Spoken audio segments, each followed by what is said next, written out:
ಯೋಗ ಹೇಳೋದ್ರಿಂದ ಹ್ಮ್. ಇಷ್ಟೊಂದು ರಿಸಲ್ಟ್ ಕಣ್ಮುಂದೆನೇ ಇದೆ. ಇದನ್ನ ನೋಡಿ ನಿಮ್ಗೆ ಪ್ರಶಸ್ತಿಗಳೇನು ಕಮ್ಮಿ ಏನು ಬಂದಿಲ್ಲ. ಅದ್ರ ಬಗ್ಗೆ ಸ್ವಲ್ಪ ಡೀಟೇಲ್ಸ್. ನೋಡ್ರಿ, ನಾನು ಅಂದ್ರೆ ಯೋಗ ಮಾಡ್ತಾ ಇದ್ದೆ. ಏನೋ ಕೋವಿಡಲ್ಲಿ ಉತ್ಸಾಹ, ಏನು ಕಾಂಪಿಟೇಷನಲ್ಲಿ ಭಾಗವಹಿಸ್ಬೇಕು, ಬರೀ ಯೋಗ ಮಾಡಿ ಏನು ಉಪಯೋಗ ಅನಿಸ್ತಿತ್ತು. ಬೇರೆ ಜನರು ಅಂತಿದ್ರು. ನಾನು ಯೂಶಲಿ ಯೋಗ ಡೇಗೆ ನಾನು ಒಂದು ಸುಮಾರು ನನ್ನ ಫೇಸ್ಬುಕ್ಕಿಗೆ 1ನೇ ತಾರೀಕು ಜೂನ್ 1ರಿಂದ 21 ತನಕ ನಾನು ಡೈಲಿ ಒಂದೊಂದು ಆಸನದ ಪೋಸನ್ನು, ಅದರ ಆಸನದ ಹೆಸರನ್ನು ಬರೆದು ಹಾಕ್ತಿರ್ತೀನಿ. ಅಡ್ವಾನ್ಸ್ಡ್ ಆಸನನೇ ಮಾಡ್ತೀನಿ ನಾನು, ಯಾವಾಗಲೂ ಮಾಡಿ ಹಾಕ್ತಿರೋದು. ಅದನ್ನು ನೋಡಿ ಅನೇಕರು ಫೇಸ್ಬುಕ್ಕಲ್ಲಿ ನನಗೆ ಫೋನ್ ಮಾಡ್ತಿರ್ತಾರೆ. ಅಕಸ್ಮಾತ್ ನಾವು ಒಂದು ದಿವಸ ತಪ್ಪಿದ್ರು ಕೂಡ ಫೋನ್ ಮಾಡ್ತಾರೆ, ಯಾಕೆ ಸರ್ ಇವತ್ತು ಬರಲಿಲ್ಲ. ಇದು ಪ್ರಾರಂಭ ಆಯ್ತಲ್ಲ, ಆವಾಗ ನನಗೆ ಕಾಂಪಿಟೇಷನಲ್ಲಿ ಭಾಗವಹಿಸ್ಬೇಕು ಅನ್ನುವಂಥ ಉತ್ಸಾಹ ಸ್ಟಾರ್ಟ್ ಮಾಡಿದೆ ನಾನು. ಅನೇಕ ಅದಾವ್ರಿ, ಈಗ ಅಲ್ಲಿ ಇಟ್ಟಿದ್ದೆಲ್ಲ ಅವೆಲ್ಲನೂ ಅದೇ ಏನು ಅವಾರ್ಡ್ಸ್ ಬಂದಿದ್ದೆ. ಸೊ ಅದನ್ನು ಮಾಡ್ತಾ ಹೋದೆವು. ಮುಂದೆ ವರ್ಲ್ಡ್ ಕಪ್, ಏಷ್ಯಾ ಕಪ್ ಬಂತು. ಮೊದಲು ಏಷ್ಯಾ ಕಪ್ ಪಾರ್ಟಿಸಿಪೇಷನ್ ಮಾಡಬೇಕು ಅಂತ. ಆಮೇಲೆ ಏಷ್ಯಾ ಕಪ್ ಮಾಡ್ತಾ ಇದ್ದೇನೆ ಏನು ಅಂಥೇಳಿ ಬಹಳ ಇದು ಒಂಥರ ಇದು ಇತ್ತು. ಯಾವ ಸಣ್ಣ ಕಾಂಪಿಟೇಷನ್ ಮಾಡಲಿಲ್ಲ. ಒಮ್ಮೆ ಅಲ್ಲಿಗೆ ಹೋಗ್ತೀನಿ, ಆಯ್ತು ಮಾಡೋಣ ಅಂತ. ಒಂದು ವೈಯಕ್ತಿಕ ಆಸನಗಳನ್ನು ಮಾಡಬೇಕು. ಅದರಲ್ಲಿ ಒಂದು 3 ಡಿಫಿಕಲ್ಟ್ ಆಸನಗಳನ್ನು ಮಾಡೋದು. ನನಗನ್ನಿಸ್ತು ನನ್ನ ಏಜ್ನವರು ಈ ರೀತಿ ಯೋಗ ನಿದ್ರಾ ಒಂದು ಮಾಡೋದು ಅಂತ ಡಿಸೈಡ್ ಮಾಡಿದ್ದೆ. ಇದು ಯಾರು ಮಾಡಲಿಕ್ಕಿಲ್ಲ ಅಂತ ಅಂದ್ಕೊಂಡು ಆಮೇಲೆ ಆಯಿತು, ಒಂದು ಆ ರೀತಿ ಪಾರ್ಟಿಸಿಪೇಟ್ ಮಾಡಿದೆ. ಆವಾಗೂ ಕೂಡ ಅನೇಕ ದೇಶದವರು ಇದ್ದರು. ನೇಪಾಳದಿಂದ ಇದ್ದರು, ಜಪಾನ್ದಿಂದ, ಹೀಗೆ ಶ್ರೀಲಂಕಾ. ಇದು ಲುಧಿಯಾನದಲ್ಲಿ, Ludhiana Punjab 5 star sports club. ಅವೆಲ್ಲ ಅಲ್ಲಿ ಆಶ್ಚರ್ಯ ಅಂದ್ರೆ ನನಗೆ ಇದು ಏಷ್ಯಾ ಕಪ್ಪು ಅಲ್ಲಿ ಗೋಲ್ಡ್ ಬಂತು ನನಗೆ. ಆಮೇಲೆ ಬಂದಿಂದ ಆಯ್ತು, ಭಾಳ ಖುಷಿ ಆಯಿತು. ಆಯ್ತು ತೊಗೊಂಡು ಬಂದು ಆಫೀಸಲ್ಲೆಲ್ಲ ಸನ್ಮಾನ, ಹೊರಗಡೆ ಸನ್ಮಾನ ಎಲ್ಲ ಅದು ಪೇಪರಲ್ಲಿ ಬಂತು, ಎಲ್ಲ ಆಯಿತು. ಮುಂದೆ ನೆಕ್ಸ್ಟ್ ಅವ್ರದ್ದು ವರ್ಲ್ಡ್ ಕಪ್ಪು ಕಾಂಪಿಟೇಷನ್ ಬಂತು, ಅವ್ರದ್ದೇ ಸೇಮ್ ಕಮಿಟಿ. ಆವಾಗ ಅವರು ಸ್ವತಃ ಕಮಿಟಿ ಅಧ್ಯಕ್ಷರು ನನಗೆ ಫೋನ್ ಮಾಡೋದು, नहीं आप कंपटीशन में भाग लेना चाहिए. ठीक है ಸರ್ ಲೇತು ಅಂತ. ಆಮೇಲೆ ವರ್ಲ್ಡ್ ಕಪ್ ಕಾಂಪಿಟ್ ಮಾಡಿದೆ ನಾನು. ಅವ್ರು ಯೂಟ್ಯೂಬಲ್ಲಿ ಅವ್ರದ್ದು ಸ್ಪೀಚ್ ಇದೆ, ಭಾಳ ಹಳೇದಿದೆ, ನೋಡ್ಬೇಕು ಅದು ಸಿಕ್. ಅವ್ರು ಸ್ವತಃ ಅವ್ರು ಹೇಳ್ತಿದ್ರು, ನಾನು ಇದರ ದಂಡೆ ಕೂತು ಯೋಗಾಸನ ಮಾಡ್ತಿದ್ದೆ ಈ ಭೂತನಾಳ ಕೆರೆ ಪಕ್ಕಕ್ಕೆ. ಅವರು ಅದಕ್ಕೆ ನನ್ನ ಹೆಸರು ಅವ್ರಿಗೆ ಅನ್ಲಿಕ್ಕೆ ಬರ್ತಿರ್ಲಿಲ್ಲ, ಬಸವರಾಜ್ ಅಂತ. वो जो कर्नाटक के है ना, वो तालाब के बाजू बैठ के योगा करता है, वो दूसरों के सहारे रहना चाहिए अभी तक वो, मगर दूसरों का सहारा दे रहा है ಅಂತ ಭಾಳ ಅಗದಿ ಚೆನ್ನಾಗಿ ಮಾತಾಡ್ಯಾರೇನು ನನ್ನ ಬಗ್ಗೆ ಮಾತಾಡ್ತಿದ್ರು. ಹಾಗೆ ಉತ್ಸಾಹ ಹೆಚ್ಚಾಯ್ತು ರೀ. ಉತ್ಸಾಹ ಹೆಚ್ಚಾಯಿತು. ಹೊಸ ಆಸನಗಳನ್ನು ಕಲಿತು. ಇವತ್ತು ನಾನು ಬೆಳಗ್ಗೆ ಮಾಡಿದೆ ಮಾಕ್ಷಿಕನಾಗಾಸನ, ಕಳೆದ ವರ್ಷ ಇದರಲ್ಲಿ ಮಾಡಿದ್ದು. ಭಾಳ ಸಣ್ಣ ಹುಡುಗ ಮಾಡಿದ್ದ, ಅತಿ ಫ್ಲೆಕ್ಸಿಬಲ್ ಬಾಡಿ ಇದ್ದಂಥ ಹುಡುಗ. ಮಾಕ್ಷಿಕನಾಗಾಸನ ನಮ್ಮ ದಸರಾ ಉತ್ಸವದಲ್ಲಿ ಮಾಡಿದ್ದ. ಅದನ್ನು ನೋಡಿದ ಕ್ಷಣ ಅವತ್ತಿನಿಂದ ಕಲೀಲಿಕ್ಕೆ ಪ್ರಾರಂಭ ಮಾಡಿದೆ. 63 ವರ್ಷ ಆಯಿತು. ಈಗೂ ನಾನು ಯಾವುದು ನೋಡ್ತೀನಿ ಅದನ್ನು ಕಲಿಯೋವರೆಗೆ ಬಿಡುವುದಿಲ್ಲ. ಸ್ವಲ್ಪ ಡಿಫಿಕಲ್ಟ್ ಆಗಿ ಸ್ವಲ್ಪ ಟೈಮ್ ಹಿಡಿತದೆ. ಈಗ ಏನಾಗ್ತದೆ, ವಿನ್ಯಾಸ ಭಾಳ ಅದಾವೆ. ಈಗ ಆಸನಗಳನ್ನು ಮಾಡ್ತಾರೆ, ಭಾಳ ಅಡ್ವಾನ್ಸ್ ಆಸನಗಳನ್ನು ಮಾಡ್ತಾರೆ ಹುಡುಗರು. ಬೇಗನೆ ಟ್ರೈನಿಂಗ್ ಕೊಡ್ತಿರ್ತಾರೆ, ಬಾಡಿ ಬೆಂಡ್ ಆಗುವ. ಹೌದು ರೀ, ನಾವು ಹೇಗೆ ಮುಂದೆ ಬಾಗ್ತೇವೆ ಹಾಗೆ ಹಿಂದೆ ಬಾಗ್ತಾರೆ ಅವ್ರು. ಏನು ರೀ, ಅಷ್ಟು ಸಲೀಸಾಗಿ ಬಾಗ್ತಾರೆ. ಸೊ ಹೀಗೆ ಆಮೇಲೆ ನ್ಯಾಷನಲ್ ಲೆವೆಲ್ನ ಇದರಲ್ಲಿ ಎಲ್ಲ ಭಾಗವಹಿಸಿದೆ. ಅದೆಲ್ಲ ಪ್ರೈಸ್ಗಳು ಬಂದು. ಆಮೇಲೆ ಬಾಬಾ ರಾಮದೇವ್ ಅವರು 3 ಅವಾರ್ಡ್ ಕೊಟ್ಟಾರೆ ನನಗೆ, ಯೋಗ ವಾರಿಯರು ಈ ರಥದ್ದು. ಒಂದು ಯೋಗ ವಾರಿಯರ್ ಅಂತ ಕೊಟ್ಟಾರೆ, ಒಂದು ಯೋಗ ನಿಧಿ ಅಂತ ಕೊಟ್ಟಾರೆ. ಈ ರೀತಿ ಅವಾರ್ಡ್ಸನ್ನು ಕೊಡ್ಲಿಕ್ಕಂತಾರೆ ಬಾಬಾ ರಾಮದೇವ್. ಆಮೇಲೆ ಅವರು ಯೋಗ ಚಾಲೆಂಜ್ ಅಂತೇಳಿ ಇಂಡಿಯಾ ಟಿ ವಿಯಲ್ಲಿ ಬರ್ತಿರ್ತಾರೆ. ಬಾಬಾ ರಾಮದೇವ್ ಸ್ವತಃ ಇರ್ತಾರೆ, ಇಂಡಿಯಾ ಟಿ ವಿಯವರು ಅದನ್ನು ಆಯೋಜನೆ ಮಾಡ್ತಾರೆ. ಅದರಲ್ಲಿ ಒಂದು ಆಸನವನ್ನು ಒಂದು ದಿವಸ ಚಾಲೆಂಜ್ ಕೊಟ್ಟಿದ್ದೆ ಅವರು. ಆ ಆಸನದಲ್ಲಿ ನಾನು ಭಾಗವಹಿಸಿದೆ, ನಮ್ಮದು ವಿಡಿಯೋ ಕಳಿಸಿದೆ. ಈಗ ಇಂಡಿಯಾ ಟಿ ವಿ ಮೀನಾಕ್ಷಿ ಅದಾರಲ್ಲ, ಸಿ ಅಪ್ರಿಸಿಯೇಟೆಡ್, ಭಯಂಕರ ಅಪ್ರಿಸಿಯೇಟ್ ಮಾಡಿದ್ರು ಅವರು. ಬಾಬಾ ರಾಮದೇವ್ ಅವರು ಅವತ್ತು ಹೇಳಿದ್ರು, ಕರ್ನಾಟಕದ ಬಸವಣ್ಣ. ಅದು ನನ್ನ ಹತ್ರ ವಿಡಿಯೋ ಇದೆ, ನಿಮ್ಗೆ ಕೊಡ್ತೀನಿ. कौन रहा अव्वल, कौन रहा बेस्ट, ये भी आपको दिखा देते हैं, दर्शकों को भी दिखा देते हैं. महाराष्ट्र से, गुजरात से, मंदसौर से बड़ी अच्छी ये तस्वीरें आई हैं स्वामी जी। सभी ने इस योग चैलेंज को एक्सेप्ट किया है और बच्चे खास तौर पर खूब सारे दिखाई दे रहे हैं, युवा भी दिखाई दे रहे हैं, बुजुर्ग भी हैं। विनर कौन है वो भी अब आपके सामने। बसवराज कर्नाटक से स्वामी जी ये विनर है, 62 साल इनकी उम्र है। बसवन्ना जी, काय कवे कैलासा का कर्म ही धर्म है का उपदेश देने वाले तो भाई हमारे बसवराज जी के लिए जोरदार अभिनंदन। और कल का जो चैलेंज है वो थोड़ा इजी देते हैं, ऐसे द्वीपा ಆ ರೀತಿ ಏನ್ರಿ ಆಮೇಲೆ ಉತ್ಸಾಹ ಆಯಿತು. ಬಾಬಾ ರಾಮದೇವರು ನನಗೆ ಒಂದು ದೊಡ್ಡ ಗಿಫ್ಟ್ ಹ್ಯಾಂಪರ್ ಕಳಿಸಿದ್ರು. ಬೆಳಿಗ್ಗೆ ಎದ್ದ ತಕ್ಷಣ ಬ್ರಷ್ ಮಾಡೋದು, ಬ್ರಷ್ಷು ಟೂತ್ಪೇಸ್ಟ್ ಹಿಡ್ಕೊಂಡು ರಾತ್ರಿ ಮಲಗುವವರೆಗೆ ಏನೇನು ಬೇಕು ಎಲ್ಲ ವಸ್ತುಗಳನ್ನು ನನಗೆ ಕಳಿಸಿಕೊಟ್ಟಿದ್ದರು. ಅವರು ಅಪ್ರಿಸಿಯೇಟ್ ಮಾಡೋದು. ಹೀಗೆ ಎಲ್ಲರೂ ಅನೇಕರೇನು ನಮ್ಮ ಜ್ಞಾನ ಯೋಗಾಶ್ರಮದ ಎಲ್ಲ ಅಧ್ಯಕ್ಷರು ಎಲ್ಲರೂ ಅಪ್ರಿಸಿಯೇಟ್ ಮಾಡೋದು, ಊರಲ್ಲೆಲ್ಲ ಜನ ಅಪ್ರಿಸಿಯೇಟ್. ಆದ್ರೆ ನನಗೇನಿದೆ ಈ ರೀತಿ ಅಂದರೆ ಈಗ ಇದ್ದವರೆಲ್ಲ ಸತತವಾಗಿದ್ದವ್ರು ಸ್ವಲ್ಪ ಜನ ಅದಾರ, 3 ವರ್ಷದಿಂದ ಇದ್ದವ್ರು ಸ್ವಲ್ಪ ಜನ, ಆದರೆ ಅನೇಕರು ಬದಲಾಗ್ತಾ ಹೋಗ್ತಾ ಇದ್ದಾರೆ. ಅಂದರೆ ಅನೇಕರಿಗಿದು ನಾವು ಸಾಕಷ್ಟು ಜನರಿಗೆ ಈಗಾಗಲೇ ಯೋಗನ ಕಲಿಸಿಬಿಟ್ಟಿದ್ದೀವಿ. ಯೋಗನ ಕಲಿಸಿವೆ, ಅವರಿಗೆ ಆರೋಗ್ಯ ಸುಧಾರಣೆ ಮಾಡ್ತಾ ಇದ್ದೇವೆ. ಅದಕ್ಕಾಗಿ ಅದನ್ನೇ ಡೆವಲಪ್ ಮಾಡ್ತಾ ಇದ್ದೇವೆ. ಈಗ ನಾವು ಸಾಯಂಕಾಲ ಮತ್ತು ಪ್ರಾಣಾಯಾಮ ಮಾಡೋದು, ಪ್ರಾಣಾಯಾಮ ಮಾಡ್ತಾ ಇದ್ದೇವೆ ಈಗ.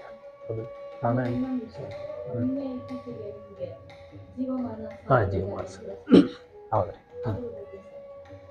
ಜೀವಮಾನ ಸಾಧನೆ ನೋಡ್ರಿ, ಅದನ್ನು ಆ್ಯಕ್ಚುಲಿ ಈ ಗ್ಲೋಬಲ್ ರೋಟ್ರಿ ಯೋಗ ಅಂಥೇಳಿ ಒಂದು ಗ್ಲೋಬಲ್ ಯೋಗ ರೋಟ್ರಿ ಕ್ಲಬ್ ಅವರು ಅದನ್ನು ಮೊದಲು ಅವರು ಇದೇ ವರ್ಷನೇ ಪ್ರಾರಂಭ ಮಾಡಿದ್ದಿದ್ದನ್ನು. ಅವರು ಇವ್ರ ಸಹಯೋಗದೊಂದಿಗೆ ಯೋಗ ಯೂನಿವರ್ಸಿಟಿ ಆಫ್ ಅಮೇರಿಕಾಸ್ ಅವರ ಸಹಯೋಗದೊಂದಿಗೆ ಅವರು ಇದನ್ನು ಮಾಡಬೇಕು ಅಂಥೇಳಿ ಪ್ರಾರಂಭ ಮಾಡಿದ್ರು. ಅವರು ನಮ್ಮನ್ನು ಯಾವ ರೀತಿ ಕಾಣಿದ್ರು ಏನೂ ಗೊತ್ತಿಲ್ಲ. ಹಾಗೆ ಅವರು ನನಗೆ ಫೋನ್ ಮಾಡಿದ್ರು, ನಿಮ್ಮನ್ನು ಹೀಗೆ ನಿಮಗೊಂದು ಅವಾರ್ಡ್ ಕೊಡಬೇಕಂತ ಮಾಡಿ ಅಪ್ಲೈ ಮಾಡಿರಿ ಅಂತ. ಅಪ್ಲೈ ಮಾಡಬೇಕಾಗ್ತದೆ ಯಾವುದೇ ಅವಾರ್ಡ್ಗೆ. ನಾನೇ ಇಲ್ಲ, ನನಗೇನು ನಾನು ಅಷ್ಟೊಂದು ಜ್ಞಾನವಂತ ಅಲ್ಲ, ನನಗೆ ಜ್ಞಾನ ಇಲ್ಲ, ಸುಮ್ಮನೆ ಹಾಗೆ ಮಾಡ್ಕೊಂಡು ಬಂದು ನಾನು. ಅದಕ್ಕೆ ನನಗೇನು ಬೇಡ ಅವಾರ್ಡ್ಸ್ ಬೇಡ, ನೀವು ಬೇರೆ ಯಾರಿಗಾದರೂ ಕೊಡಿ ಅಂತ ಹೇಳಿದೆ. ಆಮೇಲೆ ಅವರು ಬಿಡಲಿಲ್ಲ, ಇಲ್ಲ ನಮ್ಗೆ ಗೊತ್ತಿದೆ ನೀವು ಇದುವರೆಗೆ ಏನು ಕೆಲಸ ಮಾಡಿರಿ ಅಷ್ಟೇ ಕೊಡ್ರಿ ಅಂತ. ನನಗೇನು ಡಾಕ್ಟರೇಟ್ ಇಲ್ಲ, ನಾನೇನು ಆಯುರ್ವೇದ ಡಾಕ್ಟರು ಅಲ್ಲ, ಯೋಗದಲ್ಲಿ ಯೋಗ ಫಿಲಾಸಫಿ ಒಳಗೂ ಏನೂ ಅಭ್ಯಾಸ ಮಾಡಿಲ್ಲ ಅಂತ ಹೇಳಿದೆ. ಡಿಪ್ಲೊಮಾನೂ ಆಗಿಲ್ಲ ನಮ್ಮದು. ಆಮೇಲೆ ಮತ್ತೆ ಅವ್ರು ಹೇಳಿದ್ರು, ಇಲ್ಲ ಅದು ಏನೋ ಆಗಲಿ ಬಿಡಲಿ, ನಿಮ್ಮದು ಪ್ರೊಫೈಲ್ರೇ ಕಳಿಸ್ಕೊಡೆ. ಆಮೇಲೆ ಪ್ರೊಫೈಲ್ ಕಳಿಸ್ಕೊಟ್ಟು ಅವರು ಪ್ರೊಫೈಲ್ ವೆರಿಫೈ ಮಾಡ್ತಾರೆ, ಎಲ್ಲ ಕನ್ಫರ್ಮ್ ಮಾಡ್ಕೋತಾರೆ ಸರಿಯಾಗಿದೆ ಮಾಡಿಕೊಂಡು. ನಂತರ ಅವರು ಹೇಳಿದ್ರು, ಇಲ್ಲ ನೀವು ಕೊಡಬೇಕಂತ ಡಿಸೈಡ್ ಮಾಡಿ ಅಂತ. ಆವಾಗೂ ಕೂಡ ನಾನು ಹೋಗಬೇಕೋ ಬಿಡಬೇಕು ಅಂತ ಬೆಂಗಳೂರಿಗೆ ಹೋಗೋದು ಸ್ವಲ್ಪ ನನಗೆ ಕಷ್ಟದ ಕೆಲಸನೇ. ಆಮೇಲೆ ಆ್ಯಕ್ಚುಲಿ ಯೋಗದಲ್ಲಿ ಏನಿದೆ ಮೇಡಮ್, ಒಂದು ಸೀಕ್ರೆಟ್ ಹೇಳ್ತೀನಿ. ಪತಂಜಲಿ ಏನು ಹೇಳ್ತಾನೆ ಅಂದರೆ ಸಂಪರ್ಕ ಕಡಿಮೆ ಮಾಡ್ಕೊಳ್ಳೋದು. ಜನರ ಸಂಪರ್ಕ, ಈ ನಮ್ಮದೇನು ಈ ಸಾಂಸಾರಿಕ ಸಂಪರ್ಕ, ಸೊಸೈಟಿ ಸಂಪರ್ಕ ಕಡಿಮೆ ಆದಾಗ ಮಾತ್ರ ನಾವು ಯೋಗದ ಕಡೆಗೆ ಲಕ್ಷ್ಯ ಕೊಡಲಿಕ್ಕಾಗ್ತದೆ. ಇಲ್ಲಾಂದ್ರೆ ಇದು ನಮ್ಮ ಈಗ ಹೇಗೆ ರಾಮಕೃಷ್ಣ ಪರಮಹಂಸರಿಗೆ ಸ್ವಾಮಿ ವಿವೇಕಾನಂದರು ಕೇಳ್ತಾರೆ, ನನಗೆ ಏನೋ ಸಮಾಧಿ ಸ್ಥಿತಿ ಯಾವಾಗ ನನಗೆ ಕೊಡ್ತೀರಿ ಅಂತ. ಯೋಗದಲ್ಲಿ ಅಗದಿ ಅತ್ಯುನ್ನತವಾದದ್ದು ಯಾವುದು? ಸಮಾಧಿ. ಸಮಾಧಿ ಸಿಕ್ಕಾಗ ಮಾತ್ರ ರಾಮಕೃಷ್ಣ ಪರಮಹಂಸರು ಹೇಳ್ತಿದ್ದೆ, the only goal of human life is to realise God. ಹೌದಿಲ್ಲ? ಹಂಗೆ ನೀವು ಹೇಳ್ತೀರಿ, ಮತ್ತು ನನಗೆ ಯಾವಾಗ ಸಮಾಧಿ ಕೊಡ್ತೀರಿ ಅಂತ. ಸಮಾಧಿ ಸ್ಥಿತಿ ನನಗೂ ಬೇಕಲ್ಲ ಅಂತ ಸ್ವಾಮಿ ವಿವೇಕಾನಂದರು. ಅದಕ್ಕೆ ರಾಮಕೃಷ್ಣ, ಏನಪ್ಪ ನೀನು ಎಷ್ಟು ದೊಡ್ಡ ವ್ಯಕ್ತಿ, ಏನು ಮಹಾನ್ ವ್ಯಕ್ತಿ ನೀನು, ಸಪ್ತ ಋಷಿ ಮಂಡಲದಿಂದ ಹುಟ್ಟಿ ಬಂದಂಥವು, ನೀನು ಇದಕ್ಕೆ ಬೆನ್ನು ಹತ್ತಿದಿಲ್ಲ ಅಂತ. ನಿನಗೂ ಸಮಾಧಿ ಬೇಕಂತ ನೀನು ಈ ದೇಶ ಉದ್ಧಾರ ಮಾಡ್ಲಿಕ್ಕೆ, ಈ ದರಿದ್ರ ಜನರನ್ನು ಉದ್ಧಾರ ಮಾಡ್ಲಿಕ್ಕೆ, ಇಲ್ಲಿ ಬಡತನ ಹೋಗಿಸ್ಲಿಕ್ಕೆ ನೀವು ಹುಟ್ಟಿ ಬಂದು ಇಲ್ಲಿ ಅವತಾರ ಎತ್ತೀನಿ. ಅದನ್ನು ಮಾಡು ಮೊದಲ, ಕೊನೆಗೆ ನೀ ಯಾರು ಅಂತ ಗೊತ್ತಾದಾಗ ನೀನೇ ಸಮಾಧಿ, ನಿನಗೆ ಸ್ಥಿತಿ ಸಿಗ್ತದೆ ಅಂತ. ಸೊ ಈ ಸಮಾಧಿ ಸ್ಥಿತಿ ಎಲ್ಲರ ಗುರಿ ಇದೆ, ನಮ್ಮದು ಗುರಿ ಅದೇ. ಮುಂದಿನ ಜನ್ಮದಲ್ಲಿ ಮತ್ತೆ ಈ ಭೂಮಿ ಮೇಲೆ ಹುಟ್ಟಿ ಬರಬಾರ್ದು ಅನ್ನೋ ಆಸೆ, ಹೌದಿಲ್ಲ ರೀ? ಅದಕ್ಕಾಗಿ ಪ್ರಯತ್ನ. ಅಥವಾ ಮುಂದಿನ ಜನ್ಮ ಇನ್ನೂ ಆಯಿತು ನಮ್ಮ ಕಡೆ ಸಾಧ್ಯ ಆಗಿಲ್ಲ, ಹುಟ್ಟಿ ಬಂದೆವು ಅಂದರೆ ಎತ್ತರದ ಸ್ಥಿತಿಯೊಳಗೆ ಹುಟ್ಟಬೇಕು. ಅಂದರೆ ಸನ್ಯಾಸತ್ವ ಕಡೆ ಇರಬೇಕು, ಯೋಗದ ಕಡೆ ಇರಬೇಕು ಅನ್ನುವಂಥದ್ದು ಮನಸ್ಥಿತಿ ಅದಲ್ಲದೆ. ಸೊ ಅದಕ್ಕಾಗಿ ಇದು ದಾರಿ ಅದಲ್ಲ, ಇದು ಭಾಳ ಉತ್ತಮವಾದಂಥ ದಾರಿ. ಈ ಸಮಾಧಿ ಸ್ಥಿತಿ ಸಿಗಬೇಕು ಅಂತಂದರೆ ಸಂಪರ್ಕ ಕಡಿಮೆ ಇರಬೇಕು. ನಾವು ಯಾವಾಗಲೂ ಈಗ ನಾನು ಬರೇ ದಿವಸದ 8 ತಾಸು ನಾನು ಬರೀ ಜನರ ಸೇವೆ ಮಾಡ್ಕೊತ ಅಡ್ಡಾಡ್ತಿದ್ರೆ ಯೋಗ ಯಾವಾಗ ಮಾಡೋದು? ಯೋಗ ಯಾವಾಗ, ಧ್ಯಾನ ಯಾವಾಗ ಮಾಡೋದು? ಹೌದಿಲ್ಲ, ಬರೀ ಎಲ್ಲರಿಗೆ ಕಲಿಸಿ ಕೂತ್ಕೊಂತೆ ಎಲ್ಲರಿಗೆ ಆರಾಮ ಮಾಡ್ಕೊಂಡು ನನ್ನ ಸ್ವಂತದ್ದು ಯಾವಾಗ ಆಗೋದು ಅಂತ. ಸೊ ಅವಾಗ ಅದಕ್ಕೆ ನಾನೇನು ಅಂದ್ಕೊಂಡಿನಿ, ಆಯಿತು ವಿವೇಕಾನಂದರಿಗೆ ಹೇಗಾಗಿತ್ತು ಹಾಗೆ ನನಗೂ ಆಗಲಿ ಅಂತ. ಜನರ ಸೇವಾ ಮಾಡೋದು ಯಾವಾಗ ಸಿಗ್ತದೋ ಸಿಗ್ತದೆ, ಹಾಂ ಸಿಗುತ್ತೆ ಅಂತೇಳಿ. ಸೊ ಈ ದಾರಿಯನ್ನು ಹಿಡ್ಕೊಂಡೆವು. ಇದರಲ್ಲಿ ಅಂದ್ರೆ ದೇವರು ಅದರಲ್ಲಿ ಸಕ್ಸಸ್ ಕೊಟ್ಟಾನೆ, ಅವನದೇ ಸಕ್ಸಸ್ ಅದು. ಯಾಕಂದ್ರೆ ನಾನು ಭಗವದ್ಗೀತಾನು ಹೇಳ್ತಾ ಇದ್ದೇನೆ, 3ನೇ ಅಧ್ಯಾಯ ಈಗ ಹೇಳ್ತಾ ಇದ್ದೇನೆ. ಕರ್ಮಯೋಗ ಮುಗಿಲಿಕ್ಕೆ ಬಂದದೆ. 36 ಶ್ಲೋಕಗಳಾದವು ಕರ್ಮಯೋಗದಲ್ಲಿ. ಇನ್ನೂ ಸ್ವಲ್ಪ 42-43 ಶ್ಲೋಕಗಳದಾವೆ. 17-18 ಅಧ್ಯಾಯಗಳನ್ನು ಹೇಳ್ತೀನಿ ಅಂತ ಹೇಳಿ ಅವರಿಗೆ ವಿಸ್ತಾರವಾಗಿ ಹೇಳ್ತೀನಿ. ಅಗದಿ ತಿಳಿಯೋ ಹಾಗೆ ಸಣ್ಣ ಸಣ್ಣ ಉದಾಹರಣೆಗಳನ್ನು ಕೊಟ್ಟು ಹೇಳ್ತೀನಿ. ಅದಕ್ಕೆ ನೋಡಿರಿ ನೀವು ಇವತ್ತು ಜನ ಯಾವ ರೀತಿಯಾಗಿ ಬದಲಾಗ್ತಾ ಇದ್ದಾರೆ. ಈ ಬದಲಾವಣೆ ಅದೇ ನನಗೆ ಗುರುದಕ್ಷಿಣೆ. ನಾನು ಯಾರ ಕಡೆಯಿಂದ ನಮಸ್ಕಾರ ಮಾಡಿಸ್ಕೊಳ್ಳೋದಿಲ್ಲ, ಯಾರ ಕಡೆಯಿಂದ ಒಂದು ಪೈಸಾ ತೊಗೊಳ್ಳೋದಿಲ್ಲ, ಯಾರ ಕಡೆಯಿಂದ ದುಡ್ಡು ತೊಗೋಬಾರ್ದು ಅನ್ನೋದಕ್ಕೂ ಒಂದು ಉದಾಹರಣೆ. ನಾವು ಹಂಪಿಗೆ ಒಂದು ಕ್ಯಾಂಪಿಗೆ ಹೋಗಿದ್ದೆವು. ಕ್ಯಾಂಪ್ ಮುಗಿಸಿ ಬರ್ತಾಯಿದ್ದೆವು. ನನ್ನ ಜೊತೆಯಲ್ಲಿ JS ಅರ್ವೇಕರ್, ಪ್ರೊಫೆಸರ್ JS ಅರ್ವೇಕರ್ ಅವರು, ಇಂಜಿನಿಯರಿಂಗ್ ಕಾಲೇಜ್ ಪ್ರಿನ್ಸಿಪಾಲರು. ಸ್ಟೇಷನಲ್ಲಿ ಇಳಿದ ನಂತರ ಸ್ಟೇಷನಿಂದ ಜೋರಾಪುರಲ್ಲಿ ನಮ್ಮ ಮನೆ, ಅವ್ರದ್ದು ಇಲ್ಲಿ ಕಾಲೇಜ್ ರೋಡಿಗೆ ಮನೆ. ಟಾಂಗಾದಲ್ಲಿ 2 ರೂಪಾಯಿ ಅಲ್ಲಿಂದ ಇಲ್ಲಿ ಬರಬೇಕಾದ್ರೆ. ಅವ್ರ ಹತ್ರ ಚಿಲ್ಲರೆ ಇರಲಿಲ್ಲ, 2 ರೂಪಾಯಿ ನಾನು ಕೊಡಬೇಕಾಯ್ತು. ನಾನು ಕೊಟ್ಟ ನಂತರ ಅವ್ರು ಇರೋದು ಮನೆಗೆ ಹೋದರು. ಅವಾಗೆ ಸುಮಾರು 8 ಗಂಟೆ ಆಗಿತ್ತು. ನಮ್ಮ ಮನೆಗೆ ಜೋರಾಪುರಲ್ಲಿ ವಾಟರ್ ಟ್ಯಾಂಕ್ ಹತ್ರ ನಾನು ಮನೆಗೆ ಹೋದೆ. ಅವ್ರ ಮನೆ ಇಲ್ಲಿ ಕಾಲೇಜ್ ಹತ್ರ. ರಾತ್ರಿ 9 ಗಂಟೆಗೆ ಅವ್ರು ಬಂದರು ಮತ್ತೆ ನನ್ನ ಮನೆಗೆ ನಡ್ಕೊಂಡು ಜೋರಾಪುರಕ್ಕೆ. ಬಾಗಿಲ ಬಡಿದ್ರು, ಓಪನ್ ಮಾಡಿದೆವು. ನಮ್ಮ ತಾಯಿ ಹೇಳಿದ್ದು, ಆ ಪ್ರಿನ್ಸಿಪಾಲ್ರು ಬಂದರು ನೋಡು ಅಂತ. ಹೊರಗೆ ಬಂದು ಗಾಬರಿ ಆಗಿ, ಯಾಕೆ ಸರ್ ಬನ್ನಿ ಸರ್ ಒಳಗೆ ಬರ್ರಿ, ಯಾಕೆ ಏನಾಯಿತು ಅಂತ. ನನಗೆ ಗಾಬರಿ, ಏನಾಯಿತು ಅಂತ. ಏನಾಗಿಲ್ಲ, ಇದು 2 ರೂಪಾಯಿ ತೊಗೊಳ್ರಿ ಅಂತ ಕೊಟ್ಟರು. ಆಶ್ಚರ್ಯ ನನಗೆ, 2 ರೂಪಾಯಿ ಕೊಡ್ಲಿಕ್ಕೆ ಇಷ್ಟೇ ಯಾಕೆ ರಾತ್ರಿ ಬಂದ್ರಿ ನೀವು ಅಂತ. ಇಲ್ಲಪ್ಪ, ನನಗೆ ವಯಸ್ಸಾಗಿದೆ, ಅಕಸ್ಮಾತ್ ನಾ ಸತ್ತರೆ ಈ 2 ರೂಪಾಯಿ ನಿನಗೆ ತೀರಿಸ್ಲಿಕ್ಕೆ ಮತ್ತೊಂದು ಜನ್ಮ ತೊಗೋಬೇಕಾಗ್ತದೆ. ನೋಡ್ರಿ ಎಂಥ ಸಿದ್ಧಾಂತ ಇದೆ ನೋಡ್ರಿ. 100 ವರ್ಷ ಬದುಕಿದವರು ಅವರು, 100 years ಬದುಕಿದ್ರು.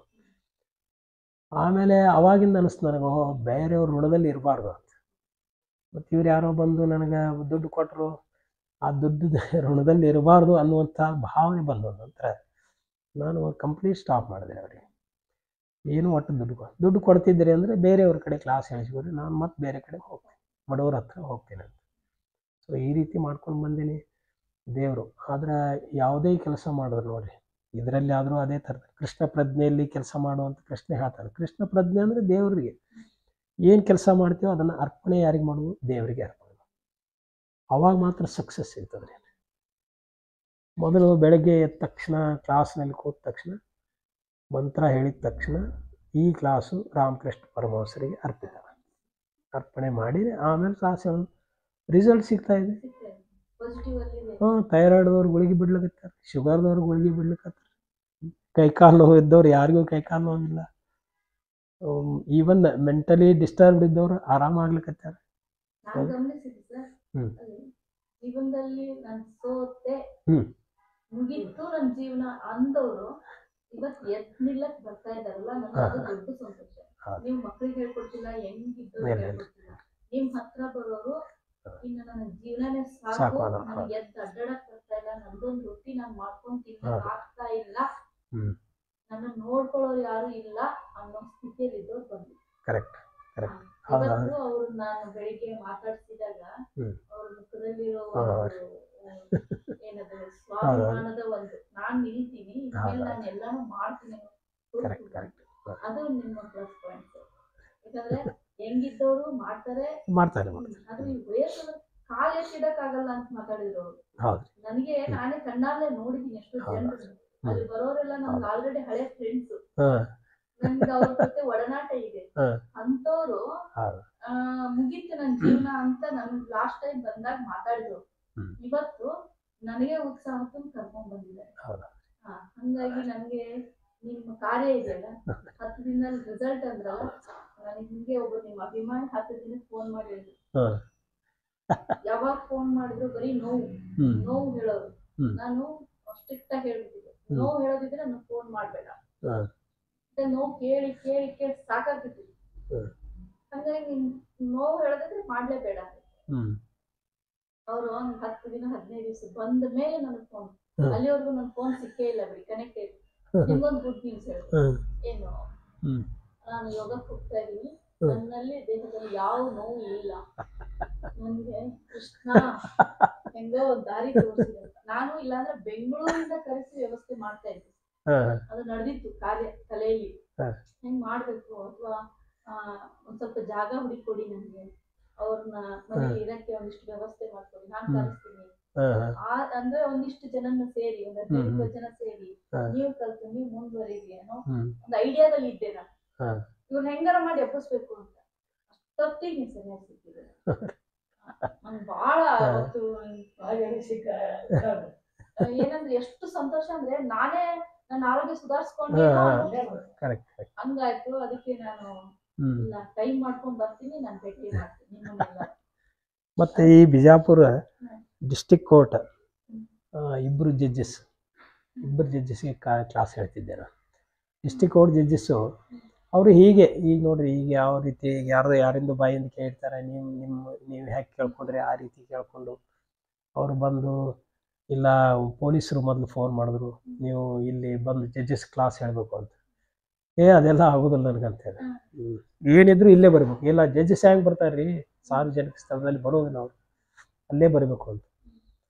ಆಮೇಲೆ ಇಲ್ರಿ ನನಗೆ ಆಗೋದಿಲ್ಲ ಅಂತೇಳಿ, ನೀವು ಮತ್ತೆ ಯಾರಿಗಾರು ಹೇಳ್ರಿ, ಬೇಕಾದ್ರೆ ನಾನೇ ಯಾರಿಗಾರು ರೆಫರ್ ಮಾಡ್ತೀನಿ, ಅವ್ರನ್ನ ಕರ್ಕೊಂಡು ಹೋಗ್ರಿ, ಅವ್ರು ದುಡ್ಡು ತೊಗೊಂಡು ಹೇಳ್ತಾರೆ. ಆಮೇಲೆ ಇಲ್ಲ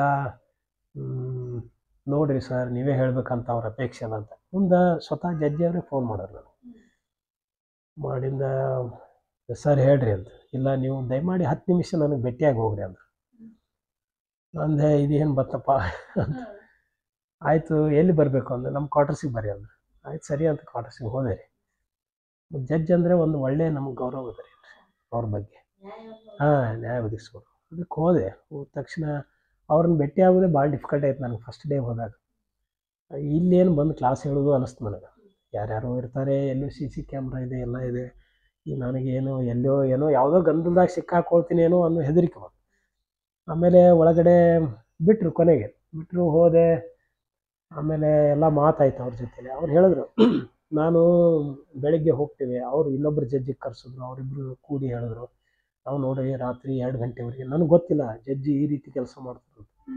ನಾವು ರಾತ್ರಿ 2 ಗಂಟೆವರೆಗೆ ಜಡ್ಜ್ಮೆಂಟ್ ಕರಿತೀವಿ, ಆಮೇಲೆ ಮಲಗ್ತೀವಿ. ಸಿಕ್ಕಾಪಟ್ಟೆ ಡಿಪ್ರೆಷನ್ ಇರ್ತದೆ, ಕೋರ್ಟಲ್ಲಿ ಸಿಕ್ಕಾಪಟ್ಟೆ ಒದರಾಡಬೇಕಾಗ್ತದೆ, ಚೀರಾಡಬೇಕಾಗ್ತದೆ, ಇಷ್ಟೆಲ್ಲ ಸಂಕಟ ಇದೆ ನಮ್ಗೆ. ನನಗೆ ಭಾಳ ಬೇಜಾರಾಯ್ತು ರೀ ಅಲ್ಲಿ ಅವಾಗ.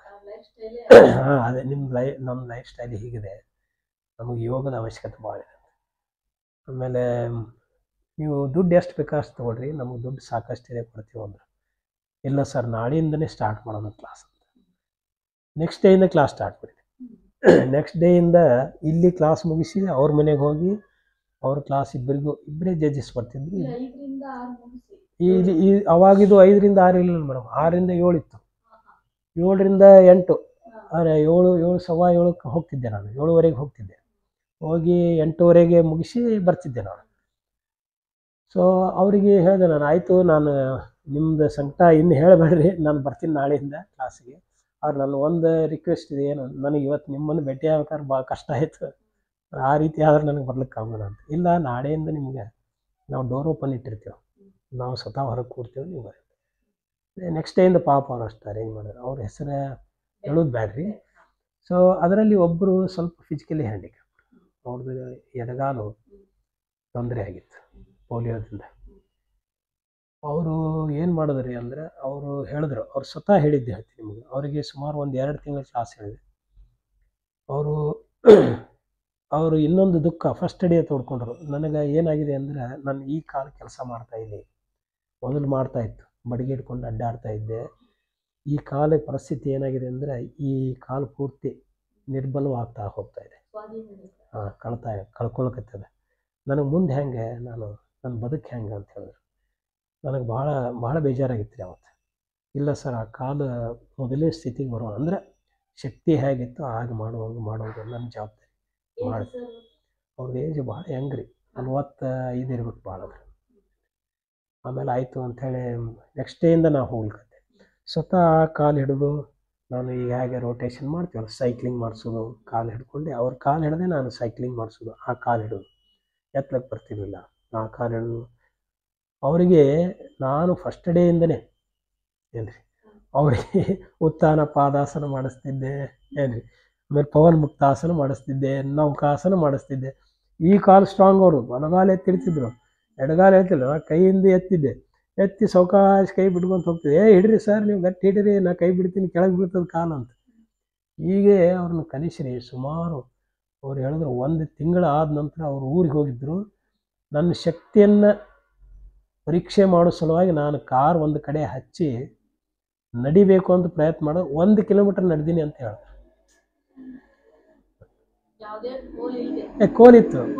ಕೋಲಿ ಇದ್ದರೂ ನಡಿಲಿಕ್ಕೆ ಬರ್ತಿರ್ಲಿಲ್ಲ ಅವರಿಗೆ. 1 ಕಿಲೋಮೀಟರ್ ನಡೆದೀನಿ ಅಂತ ವಾಪಸ್ ಬಂದ ತಕ್ಷಣ ನಮ್ಮ ಮನೆಗೆ ಬರೋರಲ್ಲ ಅವರು ಕಾರಲ್ಲಿ ನಿಲ್ಲಿಸಿ ಫೋನ್ ಮಾಡಿದ್ರು, ಬಸವರಾಜ್ ಬರ್ರಿ ಇಲ್ಲಿ ಅಂತ. ಹೋದೆ, ಕಾರ್ಗಳ ಡೋರ್ ಓಪನ್ ಪಟ್ಟೆ ಕೂಡಿ ಒಳಗಡೆ ಅಂತ. ಜ್ಯೂಸ್ ಸೆಂಟ್ರಿಗೆ ಹೋದೆ, ಜ್ಯೂಸ್ ತರಿಸಿ ಅಲ್ಲೇ ಕಾರಲ್ಲಿ ಕೂತೆ, ಗ್ಲಾಸ್ ಇಳಿಸಿ ಜ್ಯೂಸ್ ತೊಗೊಂಡು ಕುಡಿದು ನಾನು 1 ಕಿಲೋಮೀಟರ್ ನಡೆದೀನಿ ಅಂತ ಹೇಳಿದೆ. ಪಾಪ ಒಬ್ಬರು ಟ್ರಾನ್ಸ್ಫರ್ ಆಗಿ ಹೋಗಿದ್ರು, ಒಬ್ಬರು ಇದ್ದಾರೆ ಭಾಳ ದೂರ ಮನೆ ಹಿಡಿದುಬಿಟ್ಟಿದ್ದಾರೆ, ನನಗೆ ಆಗ್ತಾ ಇಲ್ಲ. ಅವರಿಗೆ ಯೋಗ ನಿದ್ರಾ ಮಾಡಿಸಿದೆ 1 ದಿವಸ ಇಬ್ಬರಿಗೂ. ಅಂದರೆ ನೋಡ್ರಿ, ಯಾವಾಗಲೂ ಎಜುಕೇಟೆಡ್ ಜನರು ಸ್ವಲ್ಪ ಲಕ್ಷ್ಯ ಕೊಟ್ಟಿರ್ತಾರೆ ಅದ್ರ ಕಡೆ. ಫಸ್ಟ್ ಡೇ ಯೋಗ ನಿದ್ರಾ ಮಾಡಿಸಿದಾಗ ಅವರು ಮುಗಿದ ತಕ್ಷಣ ಹೇಳಿದ್ರು, ಇಂಥ ಸಂತೋಷನೇ ನಮಗೆಂದೂ ಆಗಿಲ್ಲ ಅಂತ ಯೋಗ ನಿದ್ರಾ ಮಾಡಿಸಿದಾಗ. ಸೊ ಅದರದ್ದು ರಿಸಲ್ಟೇ ಹಂಗಿದೆ ಅಂದರೆ ಈ ರೀತಿ ರಿಸಲ್ಟ್ ಇದೆ. ಅವರು ಫಸ್ಟ್ ಮಂತ್ ಆದ ನಂತರ ಹೀಗೆ ದುಡ್ಡು ಹಿಡಿದ್ರು. ಅವ್ರು ಎಷ್ಟು ದುಡ್ಡು ಹಿಡಿದ್ರು ಗೊತ್ತಿಲ್ಲ, ಎಷ್ಟು ಹಿಡಿದ್ರು ತೊಗೊಳ್ರಿ ಅಂತ. ಇದು ದಯಮಾಡಿ ನನ್ನ ಮನಸ್ಸು ಕೆಡಿಸ್ಬೇಡ್ರಿ ಸರ್, ಈ ದುಡ್ಡು ತೋರಿಸಿ ನನ್ನ ಮನಸ್ಸು ಕೆಡಿಸ್ಬೇಡ್ರಿ ಪ್ಲೀಸ್, ಬಿಟ್ಟುಬೇಡ. ನನ್ನ ಖರ್ಚಿಗೆ ಹೋಗ್ತಿದ್ದೆ ಬರ್ತಿದ್ದೆ. ಅವ್ರಿಗೆ ಎಷ್ಟು ವಿಶ್ವಾಸ ನನ್ನ ಮೇಲೆ ರೀ, ಅದೇನು ಹೇಳಕ್ಕೆ ಅಸಾಧ್ಯ. ಈಗೂ ನನ್ನ ಜೊತೆಲಿ ಟಚ್ ಇರೋಲ್ಲ, ಯಾರ ಸಂಪರ್ಕದಲ್ಲಿ ಇರೋದಿಲ್ಲ. ಆದರೆ ಕೇವಲ ಇದೇ ವ್ಯವಹಾರ, ಯೋಗದಷ್ಟೇ ವ್ಯವಹಾರ, ಬೇರೆ ಏನಿಲ್ಲ. ನಿಮ್ಮ ಮುಂದಿನ ಜೀವನ ಸಮಾಜಮುಖಿಯಾಗಿ ಎಲ್ಲರಿಗೂ ಆರೋಗ್ಯವಂತ ರಾಮಕೃಷ್ಣ ಯೋಗ ಆ್ಯಂಡ್ ವೆಲ್ನೆಸ್ ಸೆಂಟರ್, ರಾಮಕೃಷ್ಣ ಪರಮಹಂಸರ ಹೆಸರನ್ನೇ ಇಟ್ಟಿ. ಯಾಕೆ ಇಟ್ಟಿನಂದ್ರೆ ಎಲ್ಲರ ಆರೋಗ್ಯ ಕಾಪಾಡೋರು ಅವರೇ, ಹೌದಿಲ್ರಿ. ಯೋಗವನ್ನು ಜನರಿಗೆ ತರಿಸಿಕೊಟ್ಟವ್ರು ಅವರ ಶಿಷ್ಯ, ಅವ್ರ ಮುಖಾಂತರ ತಲುಪಿಸಿದ್ರು. ಈಗ ಅವ್ರು ಮಾಡಿದ ಕೆಲಸ, ಅವರೇನು ಯಾರ ಕಡೆನೂ ದುಡ್ಡು ತೊಗೊಳಿಲ್ಲ, ಏನು ಮಾಡಲಿಲ್ಲ. ಹೌದು, ಆ ಕೆಲಸನ ಮುಂದುವರ್ಸೋದು ಜನರಿಗಾಗೇ ಮಾಡಬೇಕು, ಹೌದು ರೀ. ನಮ್ಮ ಸ್ವಾರ್ಥವನ್ನು ತ್ಯಾಗ ಮಾಡೇ ಮಾಡಬೇಕು. ಅದು ಸ್ವತಃ ರಾಮಕೃಷ್ಣ ಪರಮಹಂಸರು ಅವರಿಗೆ ತೀರ್ಥಯಾತ್ರೆ ಮಾಡಬೇಕು ಅನ್ನುವಂತಹ ಮನಸ್ಸು ಬಂತು. ಸೊ ತೀರ್ಥಯಾತ್ರೆ ಮಾಡ್ತೀನಿ ಅಂತ ಅಂದ್ಕೊಂಡ್ರು. ಆವಾಗ ನೋಡ್ರಿ ಶಿಷ್ಯರು, ಈಗ ನಮ್ಮ ಕ್ಲಾಸ್ನಲ್ಲಿ ಯಾರಿಗಾರು ಹೇಳಿದ್ರೆ ಏನು ಬೇಕಾದ್ರೂ ಮಾಡ್ತಾರೆ ನಮ್ಮ ಸಲುವಾಗಿ. ಆ ರೀತಿ ಶಿಷ್ಯರಿದ್ದರು. ತೀರ್ಥಯಾತ್ರೆ ವ್ಯವಸ್ಥೆ ಮಾಡಿದ್ರೆ ಎಲ್ಲ ಅವ್ರದ್ದು ರಾಮಕೃಷ್ಣ ಅವಾಗಿನ ಕಾಲದಾಗ ವಿಚಾರ ಮಾಡಿ ಕರ್ಕೊಂಡು ಹೋಗ್ಬೇಕು ಅಂತ ಬಂದರು. ಮಠದ ಹೊರಗಡೆ ಬಂದು ನೋಡ್ತಾರೆ ರಾಮಕೃಷ್ಣ ಪರಮಹಂಸರು. ಭಾಳ ಮಂದಿ ಭಿಕ್ಷುಕರು ಕೂತಿದ್ರು, ಎಲ್ಲ ಕಡೆಗೆ ಭಿಕ್ಷುಕರು ಕೂತಿದ್ದು ನೋಡಿ ಮನಸ್ಸು ಕೆಟ್ಟ ಅನ್ನಿಸ್ತು. ಇವರಿಗೆ ಊಟಕ್ಕೆ ಇಲ್ಲ, ನಾನು ತೀರ್ಥಯಾತ್ರೆ ಮಾಡೋದು ಹೇಗೆ ಅಂತ. ಅವ್ರು ಯಾರು ಅರೇಂಜ್ಮೆಂಟ್ ಮಾಡಿದ್ರು ಎಲ್ಲ ದುಡ್ಡನ್ನು ಇವರಿಗೆ ಖರ್ಚು ಮಾಡಿದ್ರು. ಇವ್ರಿಗೆಲ್ಲರಿಗೂ ಚಲೋ ಹೊತ್ತಿಗೆ ಅಡುಗೆ ಮಾಡಿ ಊಟ ಹಾಕಿದ್ರು. ನನಗೆ ತೀರ್ಥಯಾತ್ರೆ ಮುಖ್ಯ ಅಲ್ಲ, ಇವರೆಲ್ಲರೂ ಹಸಿದವ್ರನ್ನ ನೋಡ್ಲಿಕ್ಕೆ ಆಗೋದು, ಎಲ್ಲರಿಗೂ ಊಟ ಹಾಕಿದ್ರಲ್ರಿ. ಈ ರೀತಿ ಅದು ಮೊದಲಿಂದ ಮನಸ್ಸೊಳಗೆ ಮೊದಲಿನಿಂದ ಅದ ರೀ ಮನಸ್ಸಿನಲ್ಲಿ. ಅದಕ್ಕೆ ಯಾರಿಗಾದರೂ ಎಸ್ಪೆಷಲಿ ಹೆಣ್ಣು ಮಕ್ಕಳು ತೊಂದರೆಯಲ್ಲಿದ್ದರೆ ನೋಡ್ಲಿಕ್ಕೆ ಆಗೋದಿಲ್ಲ. ನಾವು ಸಹಾಯಕ್ಕೆ ಹೋಗೇ ಬಿಡ್ತೀವಿ. ನಮ್ಮ ದವಾಖಾನೆ ಇದೆ, ದವಾಖಾನೆ ಇರೋದ್ರಿಂದ ನಮ್ಗೆ ಒಂದು ಸಪೋರ್ಟು. ಯಾರಿಗೇನಾದ್ರೂ ಅವ್ರನ್ನ ಅಲ್ಲಿ ಕರ್ಕೊಂಡು ಹೋಗಿ ಡಾಕ್ಟರ್ಸ್ ಒಳ್ಳೆಯವರು, ಅವರೆಲ್ಲ ಹೆಲ್ಪ್ ಮಾಡ್ತಾರೆ. ಮಾಡ್ಕೊಂಡು ಮಾಡ್ತೀನಿ ರೀ, ನಾನು ಧೈರ್ಯ ಮಾಡ್ತೀವಿ. ರಸ್ತೆಯಲ್ಲಿ ಬರುವಾಗ ಒಂದು ಹೆಣ್ಮಗಳು ಬಿದ್ದಿದ್ಲು, ಹೀಗೆ ಡಬ್ಬು ಬಿದ್ಲು, ಬಕ್ಬಾರ್ಲೆ, ಮೂಗು ಮುಖ ಎಲ್ಲ ಒಡೆದೋಯ್ತು. ನನ್ನ ಮೊಮ್ಮಗಳಿಲ್ಲ ನನ್ನ ಜೊತೆಯಲ್ಲಿ, ನಾವು ಹೋಗ್ತಾ ಇದ್ದೆ. ಯಾರಾದರೂ ಎತ್ತಾರಂತ ನೋಡ್ತಾ ಇದ್ದೀನಿ, ಗಾಡಿ ಮೇಲೆ ಹೋಗಿ ಕನ್ನಡಿ ಒಳಗೆ ನೋಡ್ಕೊಂತ ಹೋಗ್ತಾ ಇದ್ದೆ, ಯಾರೂ ಎತ್ತಲಿಲ್ಲ. ಮತ್ತು ಗಾಡಿ ತಿರುಗಿಸ್ಕೊಂಡು ಹೋದೆ. ಅವಳನ್ನು ಎತ್ಕೊಂಡು ದವಾಖಾನೆಗೆ ಹಾಕಿ, ತುಟಿಯೆಲ್ಲ ಕಟ್ಟಾಗಿತ್ತು, ಅದನ್ನೆಲ್ಲ ಆಪ್ರೇಷನ್ ಮಾಡಿ ಹೊಲಿಗೆ ಹಾಕಿಸಿ, ಆಕೆ ಏನೂ ಇಲ್ಲ. ಆಕೆ ತೋರಿಸ್ತೇನೆ, ಮುಂದೆ ನಮ್ಮ ಕ್ಲಾಸಿಗೆ ಬರ್ಲಿಕ್ಕತ್ತಲ್ಲ ಆ ಹೆಣ್ಣು ಲಕ್ಷ್ಮಿ, ಆಕೆ ಹೆಸರು. ಈಗೆಲ್ಲ ರೀ ಏನ್ರಿ ಅಂದರೆ ಅದು ಒಳಗಿಂದ ಬಂದುಬಿಡ್ತದೆ, ನಿಂದಿರಿಸಿ ಮಾಡಬೇಕಾಗ್ತದೆ. ಅವಾಗೆ ಅಲ್ಲಿಗೆ ನರ್ಸ್ಗಳನ್ನು ಕರೆಸಿ ಇದನ್ನು ಮಾಡಿ ಅವಳಿಗೆ ಇಮಿಡಿಯೇಟ್ ಜ್ಯೂಸ್ ತಂದು ಕುಡಿಸಿ, ಇದು ಕುಡಿಸಿ, ಯಾರಿಗೂ ಅವ್ರು ಕೇಳಾರ್ದೆ ಸಹಾಯ ಮಾಡುವಂಥ ಮೊದಲಿಂದ ಬಂದಿದ್ದಾರೆ, ಮಾಡ್ಕೊತದೆ ಅಷ್ಟೇ. ನಿಮ್ಮ ಜೊತೆ ಹತ್ತಾರು ಕೈಗಳು ನಿಸ್ವಾರ್ಥ ಸೇವೆ ಮಾಡಲು ಸಿದ್ಧರಾಗಿದ್ದಾರೆ. ಹಾಗಾಗಿನೇ ಈ ಒಂದು ಸಮಾಜಮುಖಿ ಕಾರ್ಯ ನಡೀತಾ ಇದೆ ನಿರಂತರವಾಗಿ. ಹೌದು, ಹೇಳಕ್ಕಿದೆಯಾ? ಮುಗಿಸ್ಬೋದು. ಇದನ್ನು ಮುಂದುವರಿಸ್ತೀನಿ ಅಷ್ಟೇ, ಇದನ್ನೇ ಕನೆಯವರೆಗೆ ಮುಂದುವರಿಸ್ತೀನಿ. ನನ್ನ ಜೀವನ ಗುರಿ ಅಷ್ಟೇ ಅದರಿ ಅಂತ ನಾನು ಅದಕ್ಕೆ ಅದರಲ್ಲಿ ಫಸ್ಟ್ ಡೇಯಿಂದ ಹೇಳ್ತಾ ಇದ್ದೀನಿ. ರಾಮಕೃಷ್ಣ ಯೋಗ ಮತ್ತು ಸ್ವಾಸ್ಥ್ಯ ಕೇಂದ್ರದ ಉದ್ದೇಶ ಏನಪ್ಪ ಅಂದ್ರೆ, ಎಲ್ಲರೂ ಅಂದ್ರೆ ಮೆಡಿಸಿನ್ ಫ್ರೀ ಆಗಬೇಕು, ಪೇನ್ ಫ್ರೀ ಆಗಬೇಕು, ಹೌದಲ್ರಿ, ಡಿಸೀಸ್ ಫ್ರೀ ಆಗಬೇಕು. ಅದಕ್ಕೆ ಪ್ರತಿದಿನ ಧ್ಯಾನ ಆದ ನಂತರ ಕೊನೆಯಲ್ಲಿ ನಾ ಹೇಳೋದೇ, my body is pain free, my body is disease free. ನನ್ನ ಮನಸ್ಸು ಹೇಗಿದೆ? ಶಾಂತವಾಗಿದೆ, ಸಿಟ್ಟು ರಹಿತವಾಗಿ, ದ್ವೇಷರಹಿತವಾಗಿ, ಮತ್ಸರರಹಿತವಾಗಿ, ಸೆಲ್ಫ್ ಟಾಕಿಂಗ್. ಇದನ್ನು ಅವ್ರ ಕಡೆಯಿಂದ ಹೇಳಿಸಿನಿ, ಆಮೇಲೆ ಕಳಿಸ್ತೀನಿ ಹೊರಗೆ. ಅದು ಕಂಪ್ಲೀಟಾಗಿ ಎಷ್ಟು ಜನ ಬರ್ತಾರೋ ಅವ್ರನ್ನ ಈ ರೀತಿ ಮಾಡೋದು. ಕೊನೆಗೆ ಇದು ಕೊನೆಯವರೆಗೆ ಈ ಸೇವೆ ಮಾಡೋದು. ನೀವು ಗುರ್ತು ಹಿಡಿದು ಬಂದಿರಿ, ನಿಮ್ಗೆ ಅನಂತ ಧನ್ಯವಾದಗಳು. 2-3 ದಿವಸ ನಿನ್ನೆ ಬಂದ್ರಿ ಪ್ರಾಣಾಯಾಮ ಕ್ಲಾಸ್ನಲ್ಲಿ, ಇವತ್ತು ಬೆಳಿಗ್ಗೆ ಬಂದ್ರಿ. ಗುರ್ತು ಹಿಡಿದು ಮಾಡೋದು ಭಾಳ ಇದು ರೀ ಏನ್ರಿ, ಎಲ್ಲ ಬೆನ್ನು ಹತ್ತಿ ಮಾಡಿಸ್ಕೊಂಡಿರ್ತಾರೆ, ನೀವು ಗುರ್ತು ಹಿಡಿದು ಬಂದ್ರಿ, ಅದಕ್ಕೆ ನಿಮ್ಗೆ ಅನಂತ ಧನ್ಯವಾದಗಳನ್ನು ಅರ್ಪಿಸ್ತೀನಿ. ಅದೇ ರೀತಿ ನಮ್ಮ ಇವರು ಸಹಿತ ಏನ್ರಿ, ಯೋಗ ಯೂನಿವರ್ಸಿಟಿ ಆಫ್ ಅಮೇರಿಕಾ, ಅವರು ನಮ್ಮನ್ನು ಗುರ್ತು ಹಿಡಿದು ಬಂದು ಬೆಂಗಳೂರಿಗೆ ಕರೆಸಿ ನಮಗೆ ಅವಾರ್ಡನ್ನೆಲ್ಲ ಕೊಟ್ಟರು. ಇನ್ನು ಮುಂದೆ ಅವ್ರ ಅಪೇಕ್ಷೆ ಇದೆ, ಇನ್ನೂ ಸ್ವಲ್ಪ ಹೆಚ್ಚಿನ ಕೆಲಸ ಮಾಡಬೇಕಂತ. ಅದನ್ನು ಮಾಡುವ ವಿಚಾರ ಇದೆ ರೀ, ಮಾಡ್ತೀನಿ ಅವರಿಗೂ. ಸೊ ಅವ್ರು ಇನ್ನೂ ಹೆಚ್ಚಿನ ಪ್ರಚಾರ ಮಾಡ್ಬೇಕಂತಾರೆ ಯೋಗದ್ದು.